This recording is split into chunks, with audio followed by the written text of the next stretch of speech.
I just want to celebrate another game we're winning. I just want to celebrate. Sens win 4-2 over the Detroit Red Wings. On the road, no less. The Sens played a decent road game against a Wings team that isn't that dominant at home, and it finally ended up in a road win for the Sens. As always though, let's kick things off with lineup changes. Bobby Ryan made his return to the lineup after missing the last 3 games with a concussion, and Nick Paul drew back into the lineup after being a healthy scratch against the Preds on Tuesday. With Ryan and Paul returning to the lineup, Max McCormick and Tom Pyatt were the scratches. And after Tuesday night's game in Nashville, I can't say I'm overly surprised either. The pair played a combined 11-25. On the back end, the Sens kept things the same, rolling with the same 7 defensemen, and Andy got another start and goal. And after grabbing an early lead against the Preds, the Sens do it again against the Wings. Maybe not 30 seconds in, but still in the first 8.5 minutes. It didn't come without a bit of luck though. With the teams at 4-on-4, Dylan Larkin tries to fire a shot at the Sens goal, but his stick breaks, and that allows Chris Tierney and Ryan Dzingel to race in on a 2-on-1. Dzingel calmly outweights everybody, slides a pass over to Tierney, he one-times it through the 5-hole of Jimmy Howard, and the Sens lead 1-0. Great start, great feed, great finish. But Dzingel was looking past the whole way. How and why he was allowed to get that pass through is beyond me. Oh well, a lead is a lead is a lead. I do feel bad for the poor Wings color commentator though. When Larkin's stick breaks, you can hear him mutter under his breath, "Oh my god, are you kidding me?"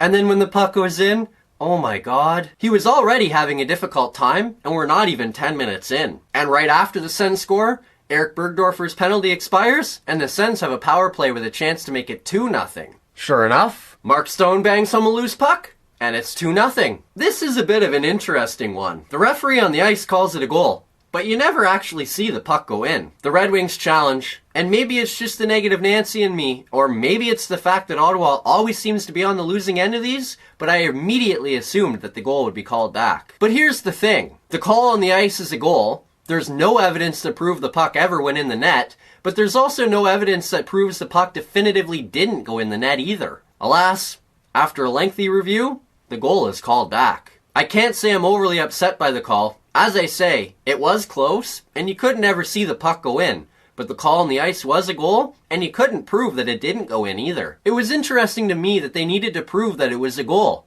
even though the call on the ice was that it was a goal. I did want an explanation for that, and in the first intermission, we got one. As for why the goal got called back, apparently the referee admitted to Toronto during their conversation that he never actually saw the puck go in, and he only called it a goal because Mark Stone was celebrating. Interesting ruling?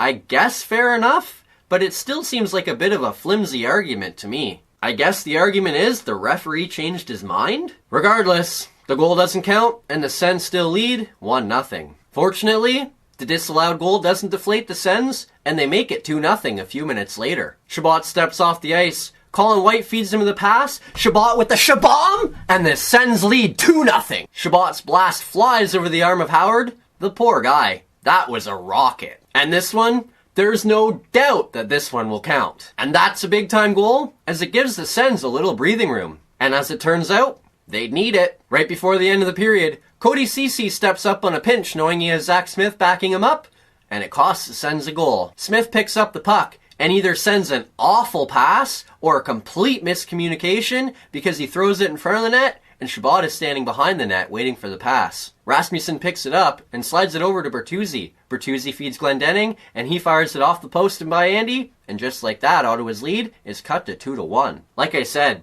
either a bad pass or miscommunication, but either way, it's an awful play and it costs the Sens dearly. It's an awful time to give up a goal too. On the road, late in a period, being up 2-0 after playing a real solid period. And sure enough, that goal would flip momentum as the Wings would carry the play for the majority of the second period. And they picked up the period's lone goal to tie the score. And to be brutally honest, it was an awful goal to give up too. Andy bangs a stick on the ice, which to any hockey fan means, hey guys, the penalty's expiring, watch your back. Apparently the Sens either aren't hockey fans or just chose to ignore Andy's warning because Larkin steps out of the box, Nielsen feeds him with a pass, and Larkin races in on a breakaway. Larkin goes backhand forehand, fires a shot over the pad and under the blocker of Andy, and it's 2-2. These goals are the worst So preventable and so mind-numbing. Hockey is a 200-foot game. The Sens chose to worry about the first 75 feet and none of the rest, and boy did it ever cost them. I have to give Larkin some credit on this play too. Boy can he ever move. Larkin receives the pass and is virtually standing still when he does. Lajoie is chasing him, and Larkin still pulls away in the time it takes between the blue line and the net. What incredible speed and acceleration. Fortunately, Larkin and the wings don't get free again. Unfortunately, Pajärvi shot hits the post, and we go to the third period, still tied at 2. The hockey gods giveth, and the hockey gods taketh away. The third period was an excellent example of that. After Pajärvi hits the post for the shot late in the second period, the wings hear the ting of the post early in the third. Nielsen sends a cross-ice feed to Nyquist. He one-times it over the arm of Andy, but tings it off the post. In a span of less than 4 minutes of action, each team rattled one off the post. And after having a goal taken away earlier in the game, Mark Stone would get his redemption. Stephen Elliott throws a shot at the Wings' goal. Howard turns it aside. Colin White bangs away at the rebound, squeaks it just between Howard's legs. Mark Stone picks up the rebound and easily bangs it in the empty net to put the Sens in front 3-2. No doubt about this one. With less than 13 to go, the Sens have the lead. Let's go! The Sens hang on to their win, and with time winding down, Chabot feeds Tierney, he one-times it into the empty net, and the Sens skate away with a 4-2 win. A win, on the road, against a divisional rival, who's right there with us in the standings. After losing 4 of 5, Ice Cube said it best. I got to say, it was a good day. Of course, as always, let's get in to good news, bad news. The good news for the Sens, at least the key to the win for the Sens, was the way they played in the first period, and more particularly, their killer instinct. Was it there all night? No, but they showed it early, and without that early instinct, they likely don't get the win. The first goal was obviously huge, as it gave the Sens the lead, but I thought the key was the next 5 to 8 minutes. Ottawa makes it 1-0 and immediately goes to the power play. They have an excellent chance to make a huge statement on the road if they can get that power play goal and take an early 2-0 lead. The first half doesn't go well, but in the second half, Stone bangs home a rebound, the Sens take a 2-0 lead and get exactly what they need. Of course, as we all know, that goal would get called back, killing some of those positive vibes for the Sens. But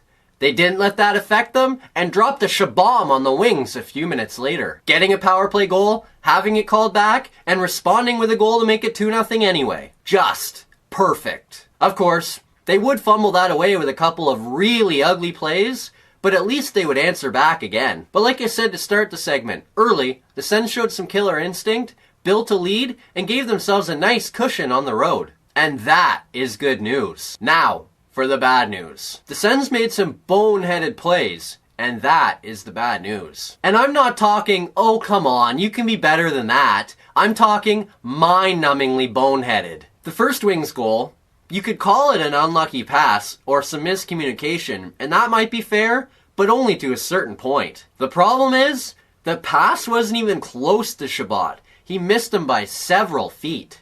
In a 2-0 game, on the road, late in a period, you have to do a better job protecting the puck than that. It didn't happen on this play, and it ended up in the back of the Sens net. And as bad as the first goal was, the second was a million times worse. See, the thing is, although the Smith pass was a long way from Chabot, at least it was an errant pass. The second Wings goal was plain and simply a complete lack of commitment. The Sens get caught with only one D back, but they had a D back. Andy just finished slamming a stick on the ice to let the Sens know the penalty was expiring. The building was not loud, so there was no way they couldn't hear him. They knew the penalty was expiring and just chose to do nothing about it. Lajoie gets caught just kind of standing in the neutral zone. If he attacks Larkin as soon as he gets out of the box, this goal probably doesn't happen. He doesn't. It gives Larkin the space he needed, and it costs the Sens. Most nights, when you make boneheaded plays, it'll cost you. On this night,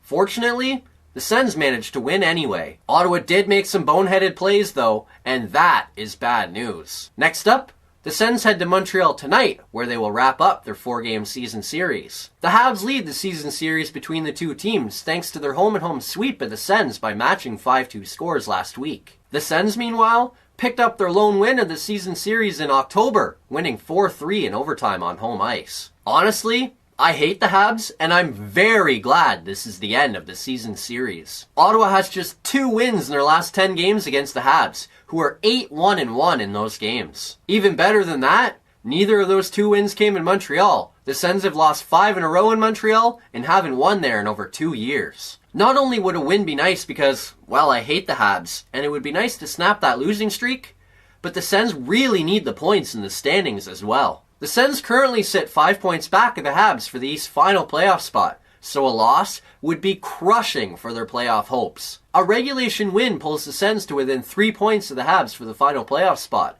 while a loss would push the Sens 7 behind the Habs, who also hold a game in hand. Get a win, beat the Habs, snap the streak, and close the gap. See you later tonight.